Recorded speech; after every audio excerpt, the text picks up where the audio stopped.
Le baccalauréat professionnel aéronautique permet d'entrer dans les coulisses fascinantes de la construction et de la maintenance des avions et hélicoptères. Monter à bord d'un appareil de plusieurs tonnes et défier la gravité, ça semble tellement banal aujourd'hui. Ouais, on n'y pense même plus en fait. Exactement. Mais en réalité, ce miracle quotidien repose sur une poignée de techniciens formés avec une rigueur absolue. Et notre mission, pour cette exploration approfondie du référentiel officiel de l'éducation nationale, c'est de faire découvrir cette formation de l'intérieur. Tout à fait. C'est un monde vraiment à part.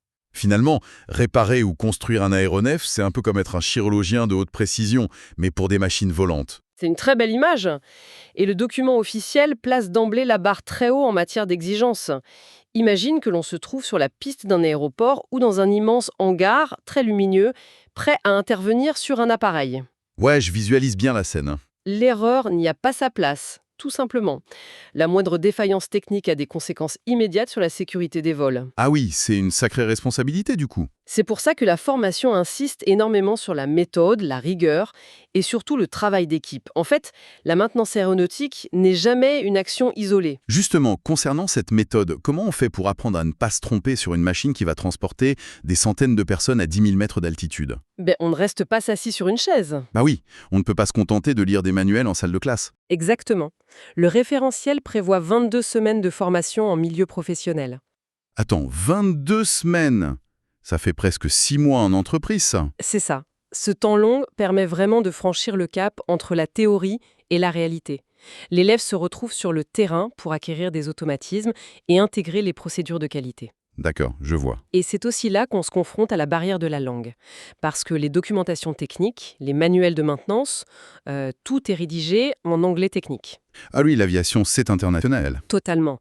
Un manuel pour intervenir sur un moteur, c'est exactement le même à Paris, à Tokyo ou à New York. Donc oui, 22 semaines d'immersion, c'est énorme et nécessaire.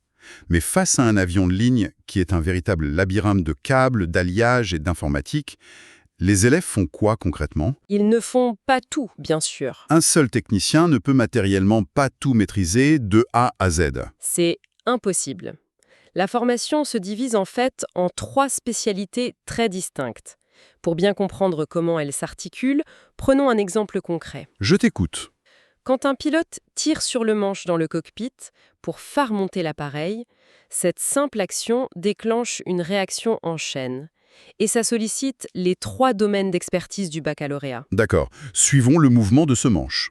L'information part d'abord vers l'ordinateur de bord. C'est le cerveau de la machine qui reçoit l'ordre. C'est le rôle de la spécialité avionique qui représente vraiment le cerveau et le système nerveux de l'appareil. Le mouvement mécanique du manche est traduit en signaux informatiques et électriques. Ah, d'accord. Les élèves en avionique apprennent à intervenir sur ces réseaux de communication complexes et sur les instruments de bord. Ils vont par exemple mettre à jour les logiciels embarqués. Et attention, un avion de ligne possède des millions de lignes de code, j'imagine. Absolument. Mettre à jour ces systèmes demande des protocoles de vérification extrêmement stricts, car un bug n'est pas une simple gêne. C'est une défaillance critique. Exactement. L'ordre voyage donc en toute sécurité dans ce système nerveux. Mais un signal électrique ne suffit pas pour faire bouger des ailerons extérieurs qui font face à des vents de plusieurs centaines de kilomètres par heure. Non, c'est sûr. Il faut de la force brute. Ce sont les muscles de la machine. Ces muscles, c'est la spécialité système. C'est l'art de la traduction physique de l'ordre donné. D'accord. L'élève apprend comment un signal électrique va déclencher des pompes hydrauliques ou pneumatiques. Un technicien système règle et répare les mécanismes de puissance. Comme quoi, par exemple? Par exemple, il gère la pression nécessaire pour déployer un train d'atterrissage de plusieurs tonnes en quelques secondes, ou il s'occupe de la motorisation qui propulse l'appareil. D'accord, donc on a le cerveau, on a les muscles, reste le corps lui-même, l'enveloppe qui maintient tous ces éléments ensemble face aux pressions extrêmes de l'altitude, le squelette et la peau de l'avion en fait. Voilà, c'est la spécialité structure. Mais j'ai une question. Sur la carrosserie d'une voiture, en cas de choc, un mécanicien peut parfois simplement redresser la tôle. Sur un avion de ligne, la méthode doit être bien différente, non? Radicalement différente.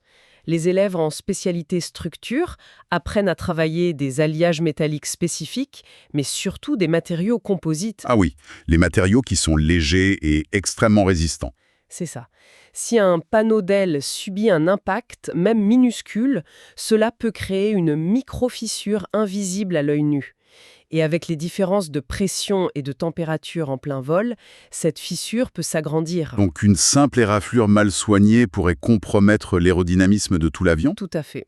Le technicien structure doit réaliser une réparation millimétrée, souvent en appliquant des couches de résine et de fibres de carbone, avec une précision absolue. Waouh! L'objectif, c'est vraiment de rendre à la carlingue son intégrité d'origine pour que l'air glisse parfaitement sur la surface. C'est fascinant de voir comment ces trois spécialités s'imbriquent avec une telle harmonie.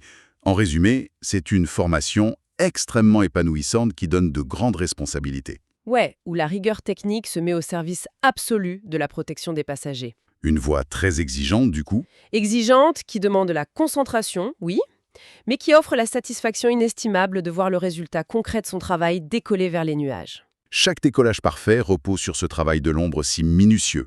Cela pousse à la réflexion.